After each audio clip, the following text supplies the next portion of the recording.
할렐루야. 하나님께는 영광, 우리들에게는 은혜가 넘치는 귀한 시간이 되기를 바랍니다. 어떤 교장 선생님에게 아들이 하나 있었는데요. 아버지를 안 닮아서 공부를 통 하네요. 시험 시간이 됐습니다. 근데 답을 하나도 모르겠어요. 한참을 생각하다가 한 가지를 썼습니다. 우리 아버지는 다 아십니다.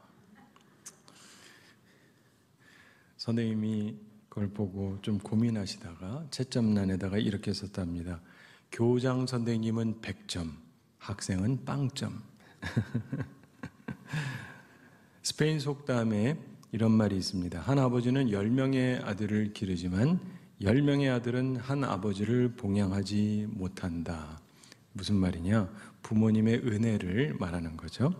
부모님 사랑을 말하는 것이요, 부모님의 희생을 말하는 것입니다.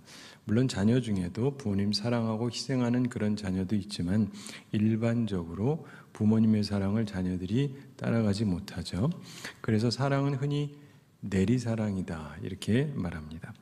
그래서 우리 모든 자녀는 부모님 은혜에 대한 감사, 그리고 부모님을 주신 하나님에 대한 감사함을 가지시기 바랍니다. 미국에서 1907년 안드레 감리교회에서 어머니 날로 예배를 처음 드렸습니다. 그리고 4년 지나서 1911년에 미국 모든 주에서 지키는 날이 되었고, 이후에 윌슨 대통령이 5월 둘째 주일을 어머니 날로 선포합니다. 그래서 국경일로 만들었습니다. 참고로 미국은요, 아버지 날이 따로 있습니다. 6월 셋째 주일이에요. 그리고 어버이날도 있습니다. 1994년 빌 클린턴 대통령이 7월 넷째 주일을 어버이날로 선포했습니다. 근데 그리 유명하지는 않습니다. 우리나라는 6.25 이후인 1956년 5월 8일을 어머니날로 제정을 했습니다. 이후에 아버지날도 거론되다가 1973년부터 어버이날로 바꾸어서 지키고 있습니다. 미국은 1907년 안나 자비스라고 하는 여성이 본인의 어머니를 추모하기 위해서 자기 교회에서 흰 카네이션을 교인들에게 나누어 줍니다.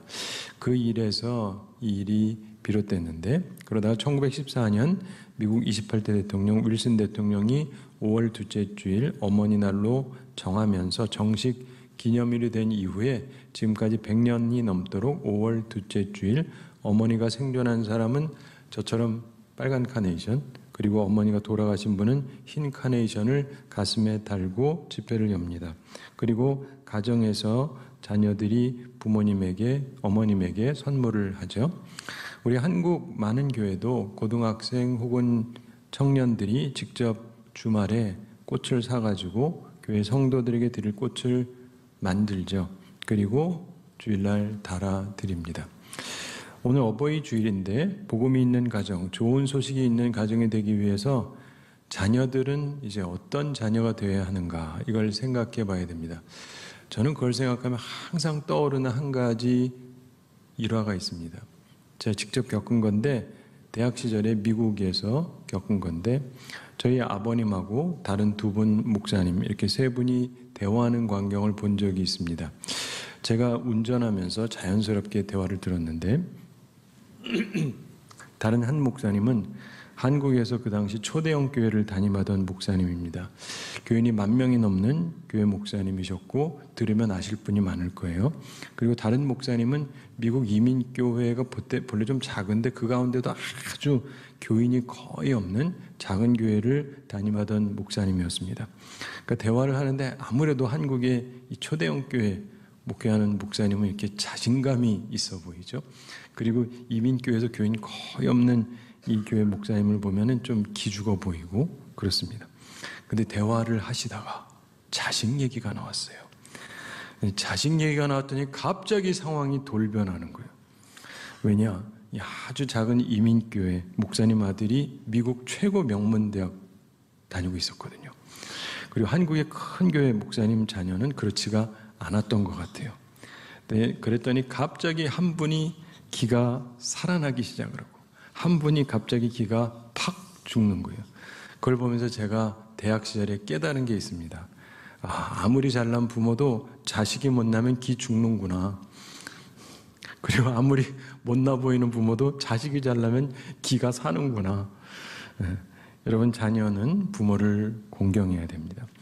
부모님 공경의 최고가 뭐냐면 부모님 걱정하시지 않도록 하는 게 소극적 의미의 공경이라고 그러죠.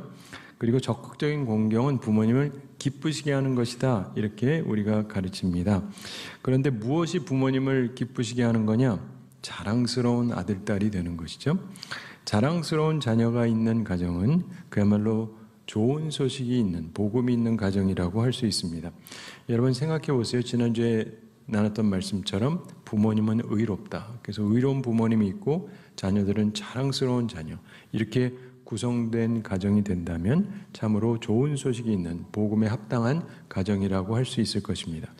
그런데 자랑스럽다라고 하는 것은 단순히 사람에게 뽐내기 위한 전시용이기만 하면 그건 무가치한 것이겠죠. 참으로 좋은 자녀를 성경은 지혜로운 자녀라고 말씀합니다. 성경의 지혜서인 잠언에 보면 자녀에게 지혜를 소유하라고 끊임없이 강조합니다. 사실 참으로 자랑스러운 자녀는 참된 지혜를 소유한 자녀라고 할 수 있습니다. 부모가 자랑스럽게 여길 만한 그런 지혜를 가진 자녀가 되는 것이 부모님을 기쁘시게 하는 것이요, 좋은 공경의 모습입니다. 부모 근심거리가 되는 어리석은 자녀, 반대로 부모의 자랑거리가 되는 지혜로운 자녀가 있는데 우리는 누군가의 자녀죠. 우리 부모님이 자랑스럽게 여길 만한 지혜로운 자녀가 다 되어야 합니다. 자, 그러면 어리석은 자녀하고 지혜로운 자녀의 차이점이 뭔가 한번 생각해 보겠는데, 잠언에 보면은 그 내용이 여러 가지 나옵니다. 근데 특별히 각각 3가지 정도 특성을 살펴보겠습니다. 우선 어리석은 자녀에 대해서 생각해 보겠습니다. 어리석은 자녀에게 몇 가지 특성이 있는데 첫째가 교만하다는 거예요. 교만해요. 그래서 자기 부모님의 권위도 인정하지 않습니다. 어리석은 사람은 교만해요. 둘째, 어리석은 자녀의 특성은 교훈을 듣지 않는다는 것입니다. 사람이 좋은 교훈을 들어야 지혜를 얻을 수 있잖아요. 그래야 후회 없이 인생을 살 수가 있는 것입니다. 그런데 어리석은 자녀는 교훈을 듣지를 않습니다. 어리석은 자녀의 셋째 특성이 있는데 마음을 잘못된 것으로 이끌어간다는 거예요. 지멋대로. 이들은 교훈을 무시하고 마음을 잘못된 것으로 이끌어갑니다. 여러분, 모든 것은 마음에서부터 시작이 되거든요. 따라서 마음을 잘못된 곳으로 이끌어가면 어리석은 삶을 살게 되는 것입니다. 그렇게 살면 부끄러운 인생을 살게 되는 것이죠. 미국의 어떤 목사님이 길을 가시다가 보니까 어떤 작은 꼬마가 집이 있는데 집 앞에서 초인종을 누르려고 하는데 키가 좀 작아서 이게 손이 잘 닿지를 않아요. 고생하는 게 보입니다. 그래가지고 목사님이 친절하게 가가지고 이 아이를 안고 이 아이 손으로 초인종을 길게 눌러줬습니다. 그리고 아이를 내려놓으면서 목사님이 또다시 친절하게 물어봤습니다. 자, 이제 또 무엇을 도와드릴까요? 꼬마 신사님. 그랬더니 아이가 다급하게 말하는 거예요. 이제 빨리 도망가야 돼요. 장난치고 있었던 거예요.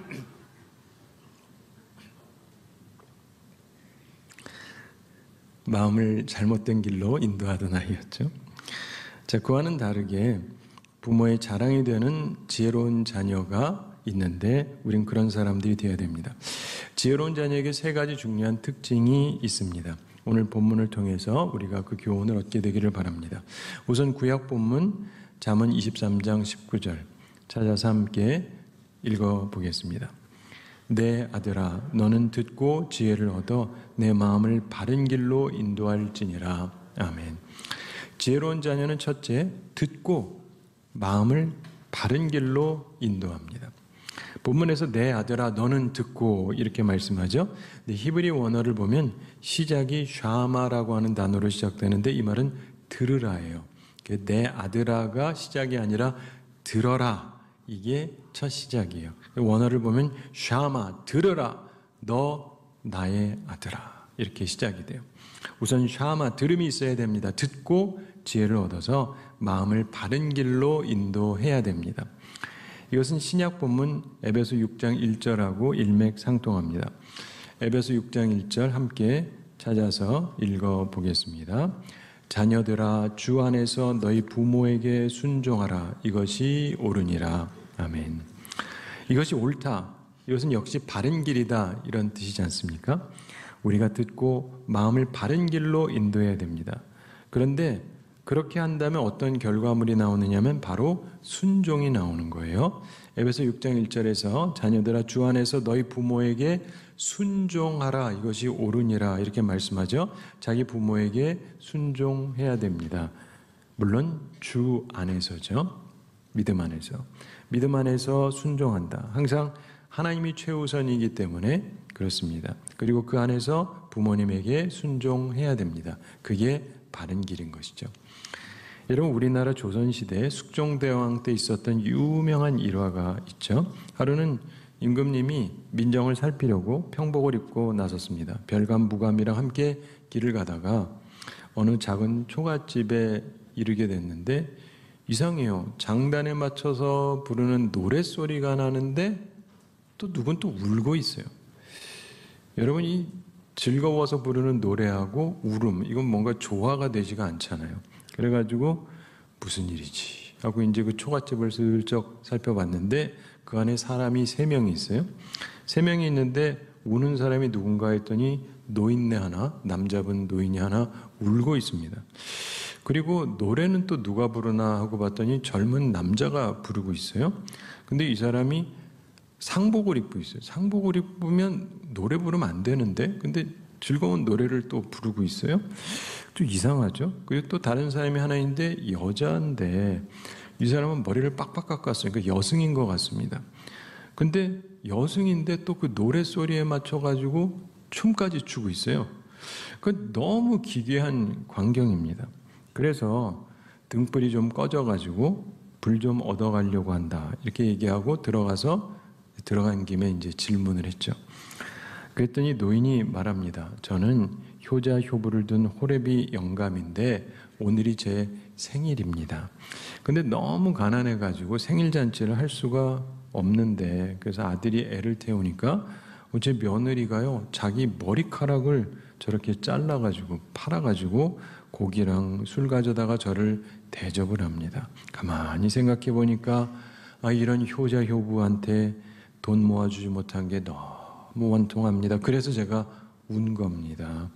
근데 제가 우니까 또 아들이 자기 어머니가 돌아간 지 얼마 안 돼서 지금 상복을 입고 있는 상태인데 그래도 또 나를 위로해 주겠다고 노래를 또 부른 겁니다. 그랬더니 또 제 며느리가 역시 저를 기쁘게 하려고 또 춤을 춰준 겁니다. 임금이 듣고 보니까 굉장한 효자효부죠. 그래서 얘기했습니다. 자기 임금이라고는 밝히지 않고 저 성문에 붙어있는 방문을 봤더니 3일 후에 과거를 치른다고 합니다. 그러니까 꼭 가서 과거 시험을 꼭 치르시오. 그러면 좋은 일이 생길 것 같습니다. 이렇게 얘기를 해줬어요. 그리고는 집을 나와서 별감과 무감을 시켜서 쌀 1섬 그리고 쇠고기 10근을 노인 집에 놓아줬습니다. 누군지는 얘기 안 하고 몰래 놓은 거죠. 그 하여간 횡재한 건데 그리고 나서 3일 후에 과거를 봅니다.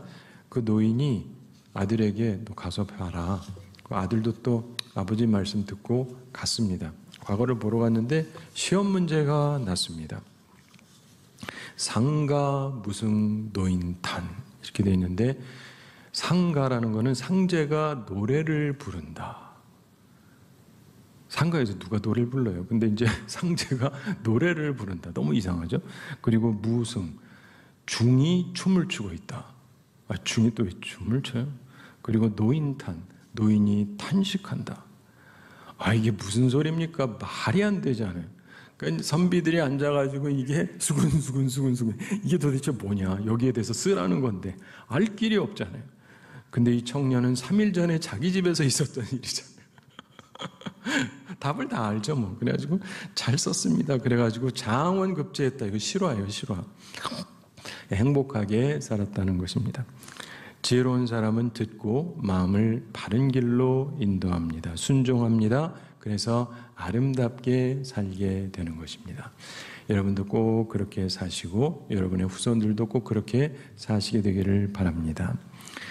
지혜로운 자녀는 둘째로 부모님을 공경합니다. 에베소 6장 2절 말씀 함께 읽어보겠습니다. 내 아버지와 어머니를 공경하라. 이것이 약속에 있는 첫 계명이니. 아멘. 하나님의 약속에 있는 계명이죠. 따라서 지혜롭다면 자기 부모를 공경해야 됩니다. 여러분, 이거 시험에 나온다 그러면 공부해야 되잖아요. 그렇죠? 나올 거니까. 그런 것처럼 하나님이 잘 되고 장수할 거래요. 그럼 해야 되잖아요. 지혜롭다면. 지혜로운 자녀는요, 부모님을 공경합니다. 옛날에 우리나라 신라시대에 앞을 못 보던 어머니가 있었는데 그 어머니를 봉양하던 지은이라고 하는 효녀가 있었습니다. 집이 너무너무 가난해요. 그래가지고 옛날에는 다 일찍 시집을 갔는데 30이 넘도록 시집도 안 가고 눈먼 어머니를 공양을 했습니다. 뭐 가진 게 없으니까 품을 팔아가면서 봉양을 했죠. 낮에는 종일 남 집에 가서 일해주고 밤늦게 집에 돌아와서 어머니를 섬기는데 가난하니까 항상 조밥밖에 못 먹습니다. 뭐 쌀밥은 먹을 생각도 못하고. 근데 그러다 어느 날 어머니에게 쌀밥을 대접을 한 거예요. 그 어머니가 먹으면서 이게 웬 쌀밥이냐 그러면서 이상해서 물어봤습니다. 얘야, 전에는 거친 조밥이라도 맛이 있었는데 지금은 쌀밥인데도 맛이 없다. 웬일이냐? 그랬더니 딸이 사실을 어머니에게 고백을 했습니다.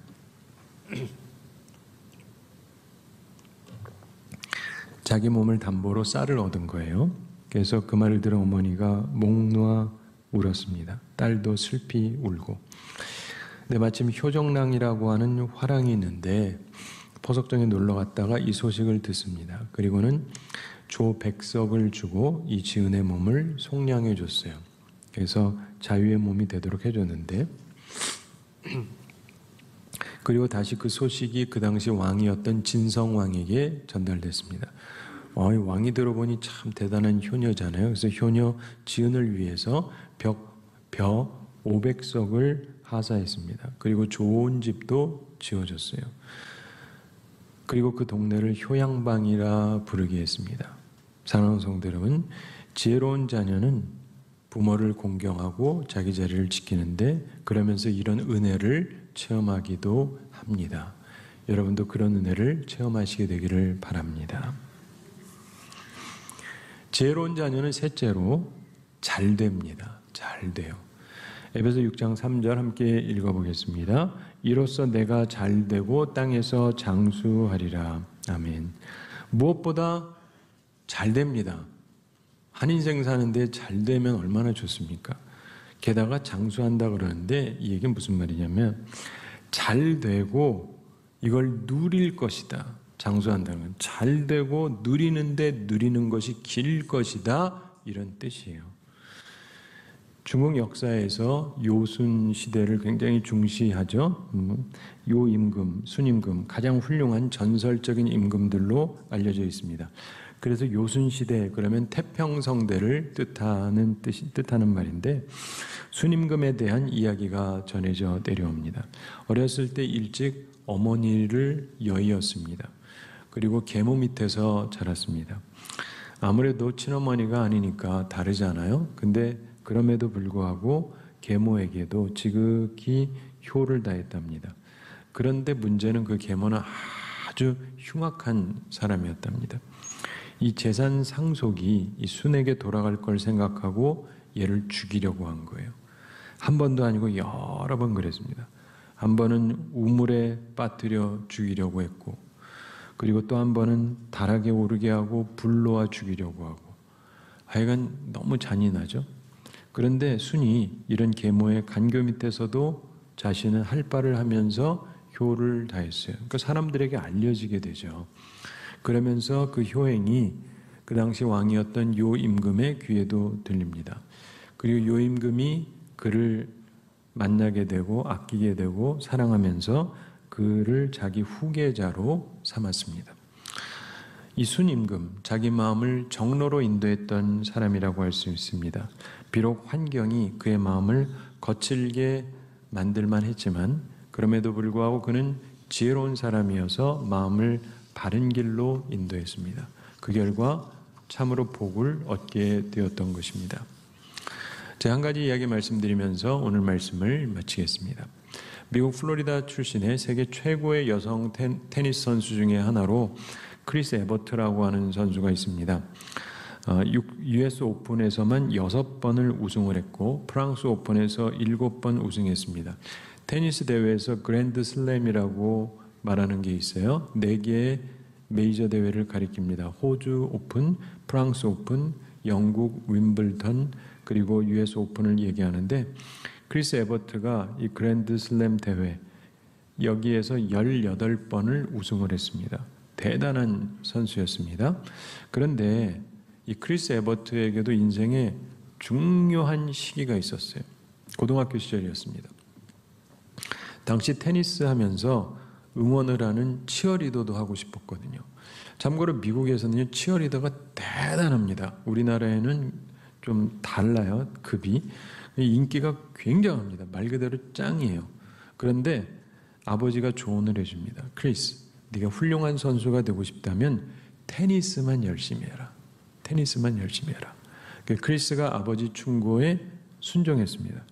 치어리더가 되면 당장에 눈에 확 띄거든요. 그냥 학교에서 퀸이에요. 완전히 여왕 취급을 받습니다. 그런데 그거 안 하고 테니스에 전념을 했어요. 그리고 그 지혜로운 선택의 결과로 세계 최고의 테니스 선수 중에 하나가 되었습니다. 연말 세계 랭킹 1위를 5번이나 차지했었습니다. 사랑하는 성도 여러분, 지혜로운 자녀가 되기를 바랍니다. 듣고 마음을 바른 길로 인도해야 됩니다. 그리고 순종을 배워야 됩니다. 그리고 부모를 공경해야 됩니다. 그래서 잘 되시기 바랍니다. 그리고 잘 되고 장수하는 복, 오래 누리는 복도 받아서 사는 우리 모두가 되기를 우리 주님의 이름으로 축원합니다. 우리 함께 기도하겠습니다.